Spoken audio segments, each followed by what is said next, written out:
ভালোবেসে তুমি কাকে চাও? আমাকে চাও নাকি আমার সম্পদ চাও? তুমি আমাকে চাও নাকি আমার দেহ চাও? সুন্দরী মেয়েরা যখন প্রেম করে তখন কিন্তু সে প্রেমিককে একটা শর্ত দেয় যে তুমি আমাকে চাও নাকি আমার দেহকে চাও। যদি আমার দেহকে চাও তবে তুমি ফুটে যাও, তুমি ফোটো। যে আমাকে চায়, হ্যাঁ, আমি তার। হুম? আমার দেহ তো তুমি পরে পাবাই। তো তেমনি মহাভারতের কূটনীতিতে, রাজনীতিতে এরকম একটা ঘটনা ঘটে গেছে যে তুমি কাকে চাও। হুম? কেউ আছে না যে স্বার্থলোভী, অহংকারী। হুম? মানে একবার বলরে মধুমাখা হরিনাম বলরে। হুম? তো ডাইরেক্ট তোমারে বলবে না যে আমি তোমার সম্পত্তি চাই, বলবে না কিন্তু আমি যে আমি তোমার সম্পত্তি চাই, আমি তোমার দেহ চাই, এটা বলবে না কিন্তু। প্রথমে ভালোবাসা দিয়ে বস টস করে, না ওটা তো আমি পাবোই।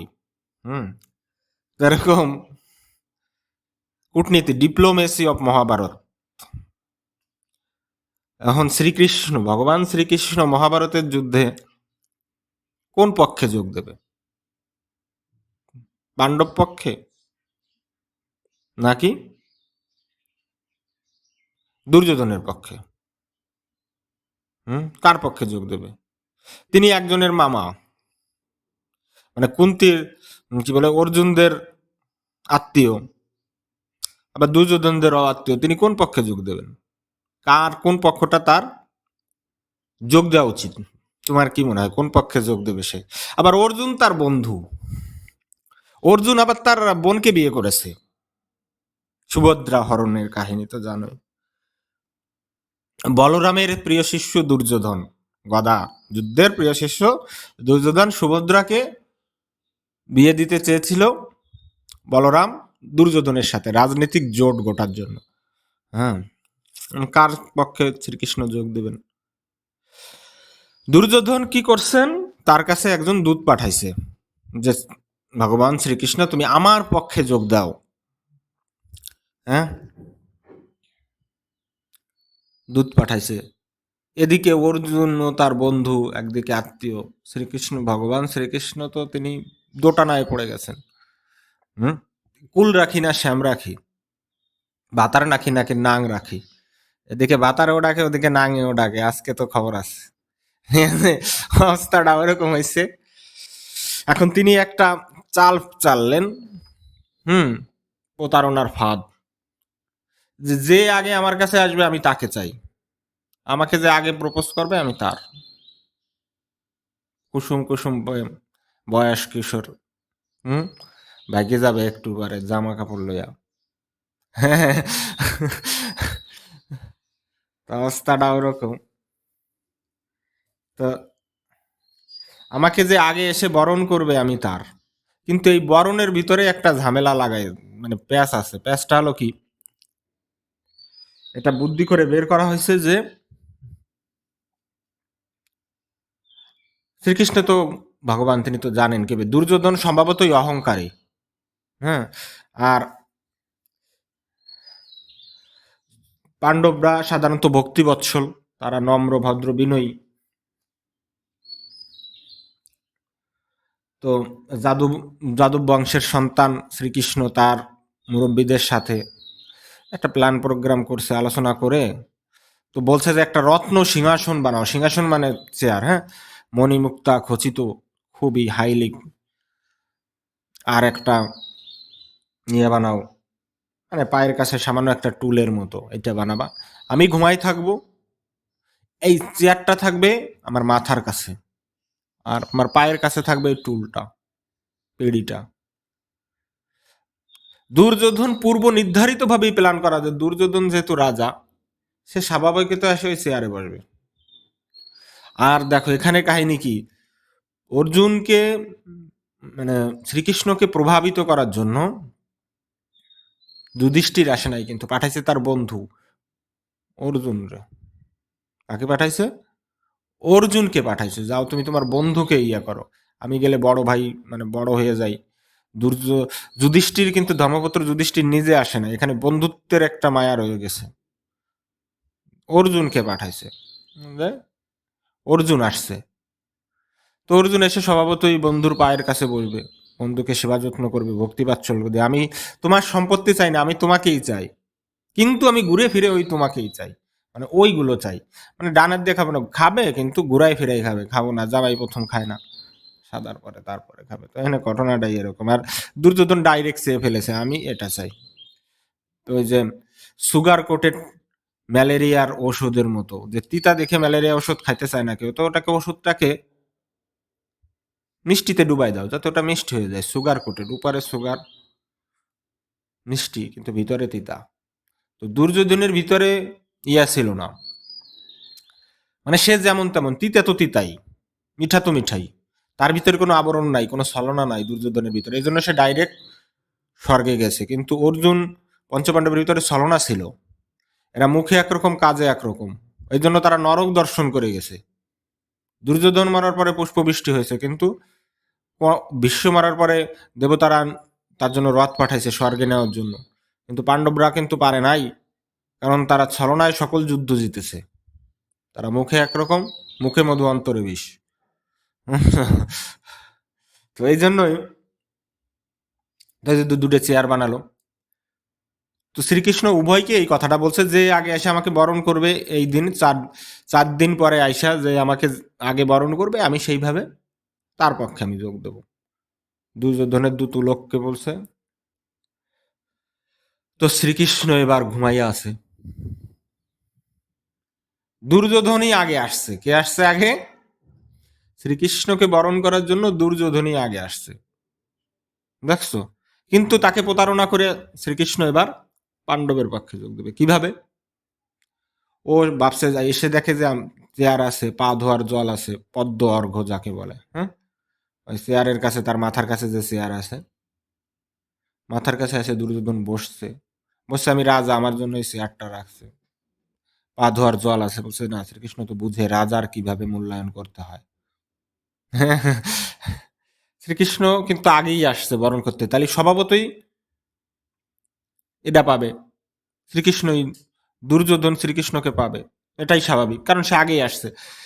আর অর্জুন হেলে দুলে পরবর্তীতে আসছে, আসিয়া ওই টুলের কাছে বসে বন্ধুর পা টিপতেছে, পা সেবা যত্ন করতেছে। শ্রীকৃষ্ণ কিন্তু ঘুমায় নাই, জেগে রয়েছে, বুঝতেছে। সে স্বাভাবিকভাবেই মানুষ চোখ খুললে তার পায়ের কাছে কি আছে সেটা দেখে, মাথার কাছে কি আছে সেটা তো পরে দেখে, কারণ চোখ তো নিচের দিকেই যায়, দৃষ্টি তো মানুষের দৃষ্টিতে এক কেন্দ্রিক। হ্যাঁ, পিছনে তো সে দেখতে পারে না, 180 ডিগ্রি তো তার চোখ ডাইরেক্ট ঘুরে দেখতে পারে না। তো চোখ খুলে এবার শ্রীকৃষ্ণ দেখে যে অর্জুন, এটা তো পূর্ব প্ল্যান, সে পরে আসছে অর্জুন, আবার তার বন্ধু, পরিকল্পনা করেই তাকে ওখানে বসাইছে অন্তর্জামী, হ্যাঁ, ছলনা মায়া। তো বন্ধুর সাথে গল্প করতেছে, বন্ধুর সাথে গল্প বন্ধুর সাথে গল্প করতেছে, কি খবর, তুমি আসছো। এবার অর্জুন ভক্তি ভরে শ্রীকৃষ্ণকে প্রণাম করছে, এবং তার মনের ইচ্ছা বলছে যে তুমি আমার পক্ষে যোগ দাও, ভগবান তুমি আমার পক্ষে যোগ দাও। এবার তাকে তো পূর্বপুরুষ, এবার দেখে যে মাথার কাছে দুর্যোধন বসে আছে, হ্যাঁ, বলতেছে এ দুর্যোধন তুমি কখন আসছো? তো বলতেছে আমি তো ওর আগে আসছি, আমি তো অর্জুনের আগে আসছি, আমি তো তোমাকে বরণ করার জন্য তার আগে আসছি, কিন্তু আপনি আমাকে দেখেন নাই, আপনি আগে দেখছেন অর্জুনকে, অর্জুন তো পরে আসছে। তখন শ্রীকৃষ্ণ বলতেছেন আসলেই আমার একটা মিস্টেক হয়ে গেছে, ভুল হয়ে গেছে, আমি আসলে আগে তাকে খেয়াল করছি, সে পায়ের কাছে বসা ছিল, তো আমি তোমাকে খেয়াল করতে পারি নাই, কিন্তু আমি তো কথা দিয়ে ফেলেছি, আমি যাকে আগে দেখবো তার পক্ষে যোগ দেবো, আমি তো কথার ব্যত্যয় করতে পারতেছি না, তাহলে আমাকে লোকে বর খেলাপ বলবে, বিশ্বাসঘাতক বলবে, বলবে কথা দিয়ে কথা রাখলো না, তুমি কথা দিয়ে কথা রাখলো না, হুম, মনে কত দুঃখ। কথা দিয়েছিলে তুমি, তুমি আমার হইয়া রইবা, সেই তুমি আর আমার হইলা না। এখন শ্রীকৃষ্ণ বলতেছে যে আসলে তো তো একটা মিস্টেক হয়ে গেছে রে, ভুল হয়ে গেছে, কিন্তু আমি তো কথা দিয়ে ফেলেছি, কথার তো ব্যর্থ হতে পারে না। কিন্তু তোমারকে আমি তোমার না হলেও আমার যে 7 কোটি মানে 11 অক্ষণী বা 7 কোটি বা 11 অক্ষরই অক্ষয়িনী নারায়ণী সেবা আছে যারা আমার মতোই যুদ্ধ করে, আমার তেও বড় বীর যারা যোদ্ধা, আমি তাদের তোমারে দান করলাম, তাদের আমি তোমারে দিতে পারি। হ্যাঁ, তাদের তুমি নিয়ে যাও। তুমি রিক্ত, আমি শূন্য, আমি শুধু সারথি হয়ে থাকবো, রিক্ত শূন্য, অস্ত্র ধরবো না। আমি একা অর্জুনের পক্ষে যোগ দিলাম। আর আমার যে নারায়ণী সেনা আছে এরা অস্ত্র সহ, বজ্র সহ, তীর সহ, ধনুক সহ এরা তোমার পক্ষে যোগ দেবে। দুর্যোধন তো সাধারণত একটু বোকা ছেলে, এর মনে কোনো প্যাঁচ গোছ নাই, গুড বয়, বৈষয়িক ছেলে। হুম, রাজ্য দর্শন করার জন্য যা কথা সে করে। সে দেখছে এখানে সংখ্যা সংখ্যা শক্তি ভারসাম্য। হুম, বনাম রিক্ত হস্ত, অস্ত্র ধরবে না, শ্রীকৃষ্ণ কথা দিয়ে ফেলছে। দেখছে আমি অস্ত্র পাচ্ছি, 7 কোটি সৈন্য পাচ্ছি, 7 কোটি বা 11 অক্ষয়ণী সৈন্য পাচ্ছি। দুর্যোধন এই ছলনার কাছে হেরে গিয়ে সেই 7 কোটি সৈন্য গ্রহণ করলো, শ্রীকৃষ্ণকে সে গ্রহণ করলো না। সে শ্রীকৃষ্ণকে বলেছিল যে তুমিও আমার সারথি হও, সে কিন্তু আগেই প্রস্তাব দিছিল দূতের মাধ্যমে, উলুক দূতের মাধ্যমে শ্রীকৃষ্ণকে দুর্যোধন প্রস্তাব দিয়েছিল যে এই যুদ্ধে, এই মহাযুদ্ধে তুমি আমার সারথি হও। ত্রিপুর দৈত্যকে মারতে শিব ঠাকুর বোম্বাকে সারথি করেছিল। ওর ইন্দ্র দৈত্যদের সাথে যখন যুদ্ধে পারে না, হেরে যায়, তখন বৃহস্পতি দেবতাদের যে অস্ত্রগুরু তাকে সারথি হিসেবে করে, সারথি নেয়, মানে রথ চালক, সারথি মানে রথ চালক। এই সারথিত্ব করায় কোনো লজ্জা নাই, এটা একটা সম্মিলিত প্রয়াস। বাসের যেমন ইঞ্জিন আর বাস চালক, হ্যাঁ, ইঞ্জিন ভালো হলে বাস ভালো চলে, চালক তো চালায়। তো ঘোড়া চালাবে একজন, রথ চালায় একজন, যুদ্ধ করে একজন। তো তুমি আমার এইভাবে এক্সাম্পল দিয়ে শ্রীকৃষ্ণকে কনভেন্স বা বোঝানোর চেষ্টা করেছিল দুর্যোধন।